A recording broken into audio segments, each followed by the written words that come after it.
to come in here and say no, it's crap.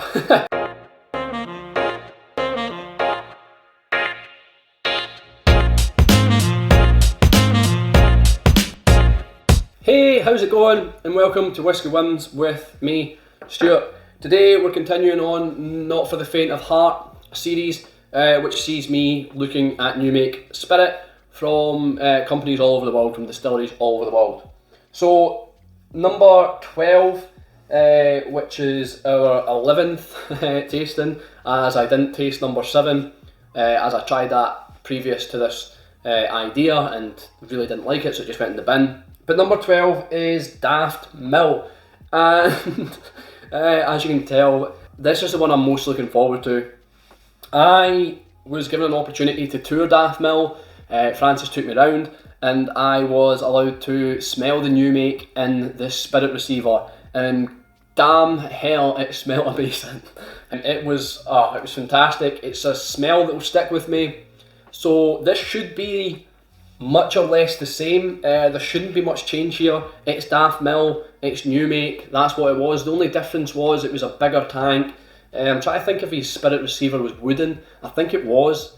I don't think it was metal. But anyway, there might have been that influence there, but this should smell pretty much the same. So we'll get down to opening it with my teeth, which is the best bit. So in the glass we go. And let's see how this compares and how it rates along the lineup. You're probably expecting this to go to number 1. I mean, I am. That's a little bit of bias before I even start, but we'll get into the nose and it might surprise us. This is the first time I'm opening this and cracking the seal. The seals are all sealed. Yeah, it's Daftmill. That's pretty much how I remember it. Maybe a little bit of mash tun. Is it the mash tun? Yeah, like when the wort goes. Is it the mash tun or the? What's the big? Is it mash tun? Yeah, mash tun. I'm sure it's mash tun. No, mash tun's where it spins round. What's the ones where they sit and they ferment? Damn it, I forgot the word. That's going to look so stupid. I'm not going to edit it out. I was going to use it as a blooper, but there's no point. I'll just be genuine. I forgot the word. Is it mash tun? Because there's one where it after it gets milled, it goes into and then it goes round and round. I think that's the mash tun, and then you've got the big things where it sits and it goes into like a beer. Damn it, I'm sure. Is that mash tun? God knows. Someone will tell me. I forgot the word. But that's what that smells like. It smells like a distillery tour. It smells like a distillery winning away. This is magical because it's taken me back to being at Daftmill, and this is sentimental, and probably the worst person to review this. I should have gave this to like my dog or something to review so he could be a little unbiased, but this just takes me to Francis, taking me around again, tell me about his process, tell me how he got into it. He's got the machines whirring. Trying to hear him because the machines are whirring. He let me smell the mash tun. I'm trying to think what the big things are called. The washbacks? Maybe they're washbacks. Yeah, maybe they're washbacks. But yeah, taking me around, all the noises, all the smells, all the warmth. This sounds quite romantic. Nice and just Francis and I going around the distillery. Just the two of us. No, he had an apprentice at the time as well. It wasn't too lovey-dovey. But this, Jesus, what am I talking about? This is brilliant. All those, I'm going to drink this one. It might be horrible in the palate. I've never tried new make Daftmill, but I've smelt it, and it's taken me back there. Nice barley, creamy barley, like creamy. I think I got this in. I'm trying to look at what Daftmills I got. I think I got this in the Oloroso one possibly, but like a creamy porridge. Obviously, all those like fruity, floral, orchard fruits. Oh God, it's good. Oh, brilliant. Absolutely brilliant. Yeah, fragrant. Oh, it's such a great whiskey. It's such a great new make. There's a reason I like Daftmill. And if this is the quality of the spirit before it's even matured, do you know what I mean? And the fact he waits 12 years, he doesn't rush it to 3 years, he releases it when it's ready, 11 years at times. I think the youngest might have been 10 years. But he waits and he doesn't release it until it's ready. But this is ready already, no wonder. I'd be releasing this on day 1 of the 3rd year. Getting it out to the people, this is good. I don't want to stop smelling it. I feel like I'm going to be let down by the palate. The palate's always the deciding vote when it comes to these things.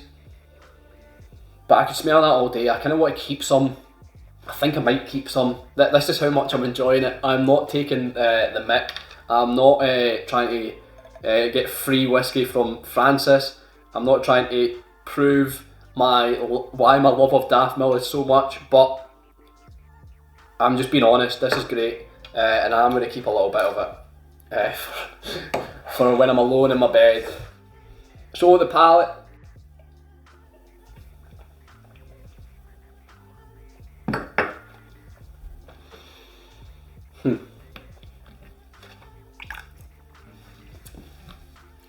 God. If someone gave me this blind, and I was to mistake this for something else, if someone gave me this blind, said, where do you think this comes from? I would have to be able to tell you this is Daftmill. I'm almost certain, this is how confident I am. I would have to tell you this is Daftmill. It's Daftmill. It tastes like Daftmill. It's beautiful. The other whiskies, I've not spent as much time with. Dornoch, never had a Dornoch actual release. Glenallachie, I've had plenty of Glenallachie, but they changed so much with the sherry influence in that. And I don't think I've had a bourbon Glenallachie or an independent bottle Glenallachie. But I've had bourbon Daftmill, I've had sherry Daftmill, and these flavours continue to come through. It sounds like I'm just preaching Daftmill. It's brilliant. There was a similar kind of coating effect to the Waterford that we just reviewed, but it wasn't as harsh, not as abrasive or anything. It's just fine. It didn't make me think less of it or anything. It's the flavours as well.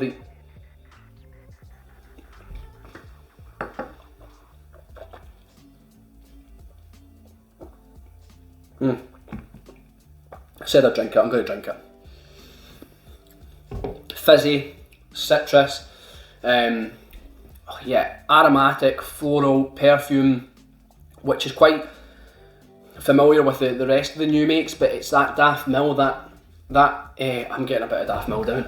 It's that typical Daftmill flavour, Daftmill perfume, Daftmill scents. It's just very typical with it. Can I tell you exactly what it is? No, but it's just Daftmill character.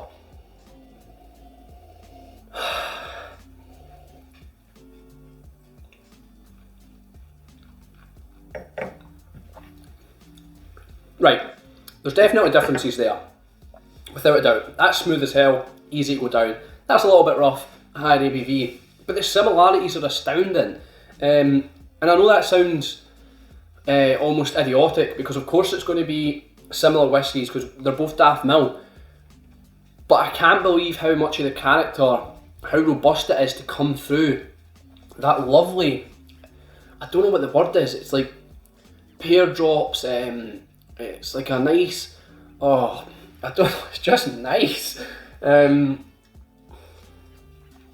It's like cherries, like I said, pear drops, nice and sweet, nice and fruity, nice and aromatic. It's just, I'm going to need to put that aside, I'll have this in a bit. I don't think I'm going to add water to it, because it seems fine as the way it is.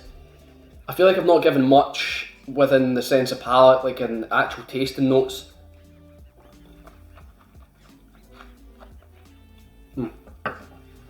So initially you get like a little bit of a varnishy, spirity thing, but it goes away really quick. It dissipates, makes way for these beautiful flavours. Kind of candy, yeah, like what did I say? Like pear drops. Yeah, it's exactly like pear drops. It's like a candied, kind of sugary, hard-boiled pear. silky smooth, even with the high ABV. Once that varnish kind of white spirit, as we'll call it, once that goes away initially, it's really smooth as a new make spirit, which is quite surprising. I'm trying to think. There's like a kind of cakey element, like a vanilla cake. Is it Victoria sponge or Madeira possibly, something like that. Like quite a plain Jane spongy cake in the back of the palate as well. I'm honestly blown away by that. There's no other way of describing it.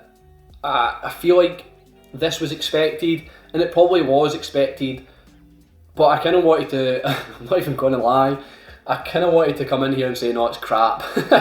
I wanted to be disappointed. I wanted to have my my senses challenged, my previous, what's it called? Is it a posteriori? I'm just bringing out some Latin on you. Your previous experience, I wanted that to be challenged. I wanted that to be kind of conflicted and prove me wrong, but it's not.